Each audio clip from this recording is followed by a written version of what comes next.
Kasih karunia dan damai sejahtera Allah Bapa kita dan anaknya Tuhan Yesus Kristus menyertai saudara. Amin.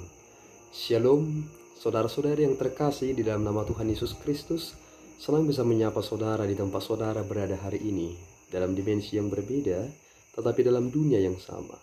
Sebagai insan yang diciptakan untuk Tuhan, sebelum kita melakukan rangkaian aktivitas kita pada hari ini, marilah kita mengawalinya dengan mendengarkan firman Tuhan. Shalom, firman Tuhan hari ini diambil dari 2 Petrus 1 ayat yang kelima. Justru karena itu kamu harus dengan sungguh-sungguh berusaha untuk menambahkan kepada imanmu kebajikan dan kepada kebajikan pengetahuan. Demikian firman Tuhan. Saudara-saudari yang terkasih di dalam nama Tuhan Yesus Kristus, judul perikop kita ini adalah panggilan dan pilihan Allah. Panggilan dan pilihan Allah. Tentu kita semua sebagai orang yang beriman kepada Kristus adalah orang yang terpanggil. Dalam dasar itulah kita dibangun, yakni beriman kepada Yesus Kristus. Itu mengapa kita berkata bahwa Yesus Kristus adalah Raja dari gereja. Kita adalah orang-orang yang telah ditebus. Eklesia artinya dipanggil keluar. Dari mana kita dipanggil? Kita keluar dari kegelapan kita. Apa kegelapan itu? Dosa yang kita lakukan di masa lampau. Dan kita telah dibebaskan dan dimerdekakan, sehingga dalam tuntunan Roh Kudus itu kita menjadi pribadi yang diperbaharui dan mampu berkata tidak untuk melakukan dosa lagi. Saudaraku yang terkasih, ada satu hal yang sangat menarik yang disampaikan oleh Rasul Petrus lewat nats yang kita dengarkan hari ini.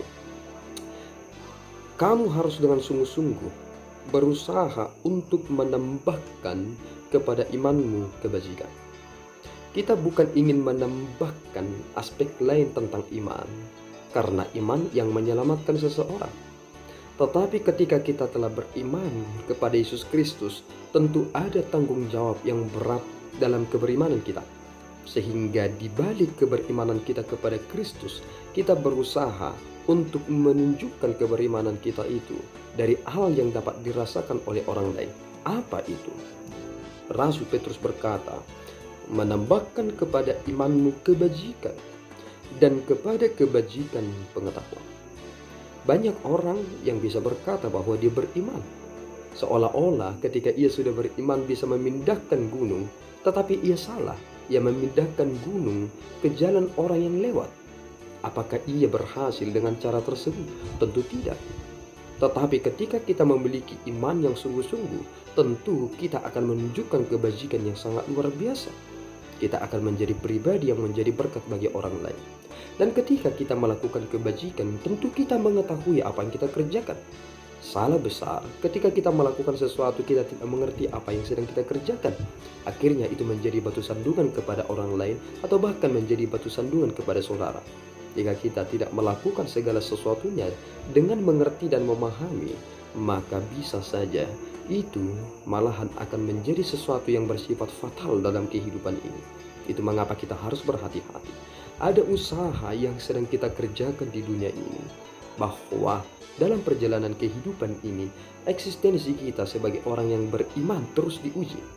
Jika kita tidak berusaha supaya menjadi pribadi yang dapat memenangkan segala pertandingan ini, apakah kita mampu berkata bahwa aku adalah orang yang sungguh-sungguh layak untuk memasuki kerajaan surga? Tentu Petrus pernah berkata demikian. Barang siapa tidak memiliki semuanya itu, ia menjadi buta dan picik, karena ia lupa bahwa dosa-dosanya yang dahulu telah dihapuskan. Perhatikan baik-baik bahwa Petrus membuat suatu pengertian yang mungkin kita sudah mengerti.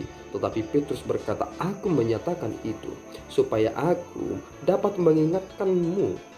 Jika aku masih mempergunakan kemah dalam tubuhku ini sebelum aku meninggalkan ini, aku ingin mengingatkanmu walaupun kamu telah mengetahuinya. Karena banyak orang ketika tidak mampu memahami hal ini secara menyeluruh, ia menjadi buta dan picik. Maka saudaraku yang terkasih, supaya kita tidak menjadi pribadi yang demikian, Perhatikan langkah saudara, sehingga iman kita yang benar itu akan memiliki dampak yang luar biasa kepada hidup saudara dan terlebih kepada orang lain. Tuhan Yesus memberkati. Ya Allah Tuhan kami bersyukur atas berkat-Mu, terpuji nama-Mu Bapa, atas firman yang boleh kami dengarkan hari ini lewat hamba-Mu Petrus. Tolong kami Bapa, sehingga iman kami menghasilkan buah yang manis yang dapat dirasakan oleh orang banyak. Keberadaan kami menjadi berkat bagi mereka, karena kami senantiasa mengingatkan mereka sebagai bentuk dari cara kami merespon iman yang sesungguhnya itu dalam kebajikan, dalam pengetahuan, dalam pengertian, dan dalam kasih kami. Terpuji nama-Mu Bapa. Dalam Yesus kami berdoa dan mengucap syukur. Anugerah Tuhan kita Yesus Kristus, kasih setia Allah Bapa, dan persekutuan Roh Kudus menyertai saudara. Amin. Tuhan Yesus memberkati.